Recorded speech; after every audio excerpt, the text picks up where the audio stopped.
This is the Black Prince, a Tier 7 British tech tree heavy tank, and a vehicle that you should be very scared of, even if you're in a Tier 8. Why? Well, it's because of the 17-pounder that this vehicle features.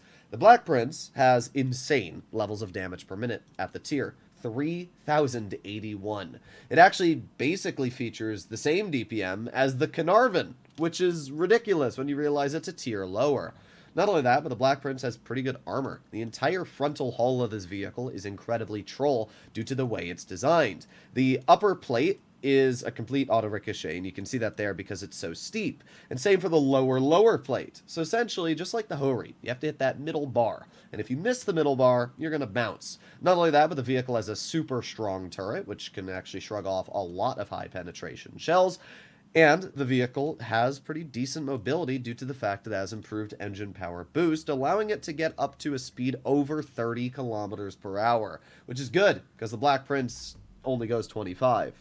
This is actually a really dangerous vehicle. And the best thing about it is that it has pen. Normally, the tier 7s struggle with penetration. Look at an IS series vehicle. It has, what, 217 mils of pen?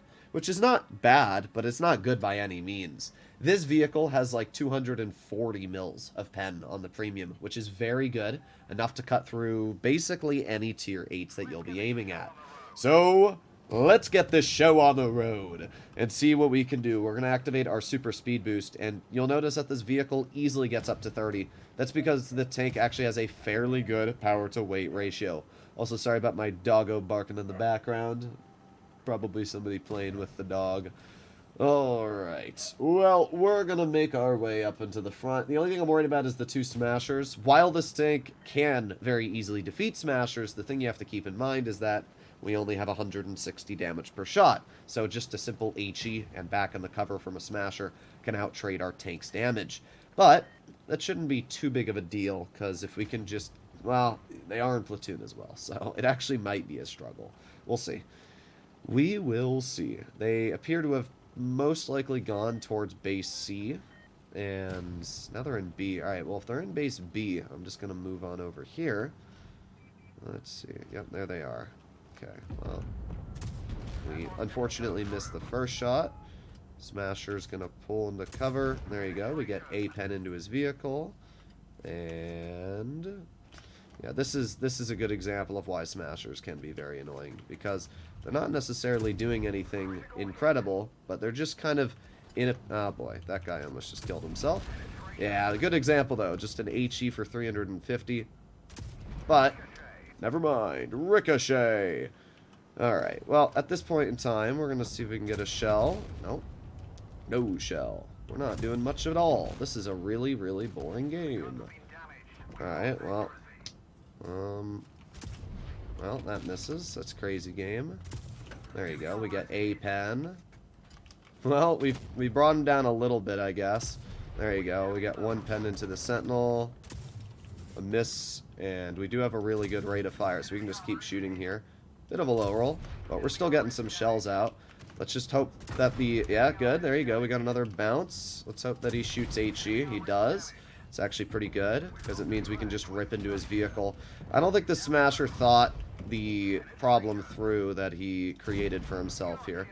Again, people just underestimating the capabilities that this tank has. So we're doing okay, I mean. We're not doing great by any means. And I wanted to shoot... oh, there you go. Smasher misses us. I wonder if we can just send the Smasher.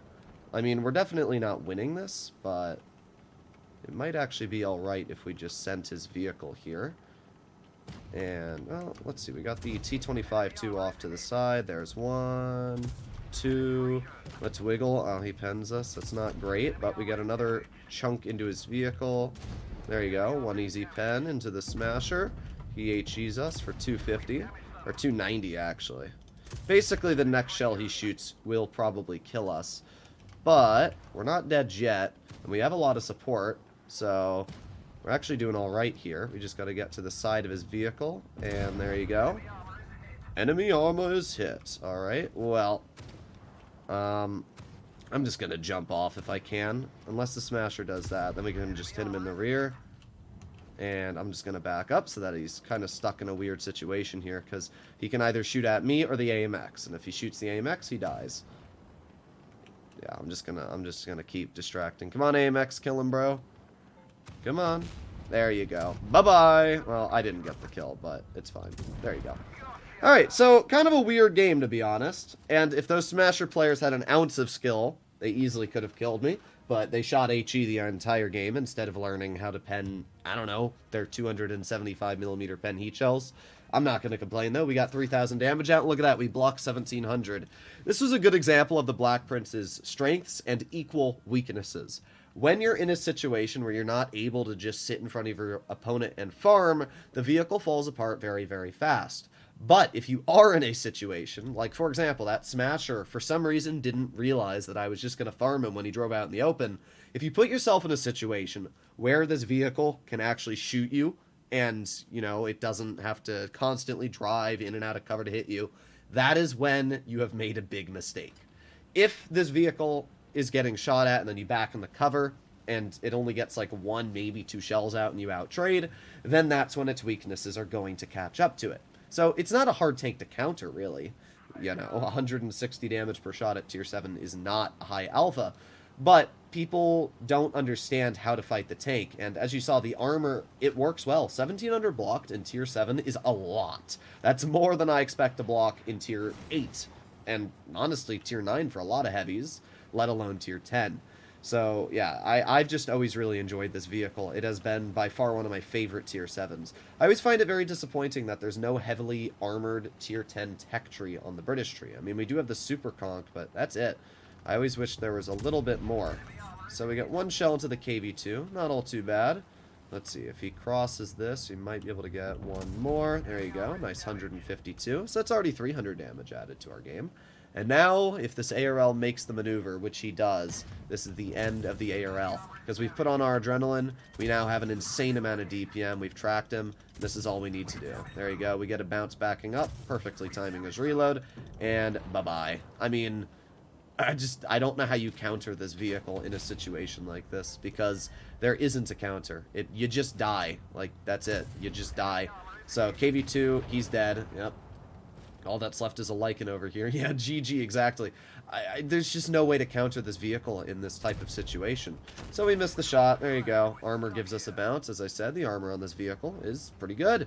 So we're doing okay so far. We got 1 shell into the Lycan, and 2 shells into the Lycan, and bye-bye. Doesn't even get the shell on us.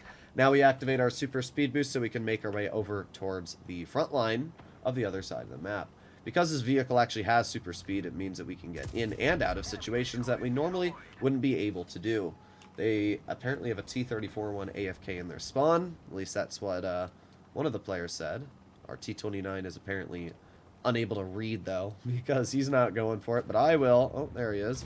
Hello, T-34-1. Come towards me, bro.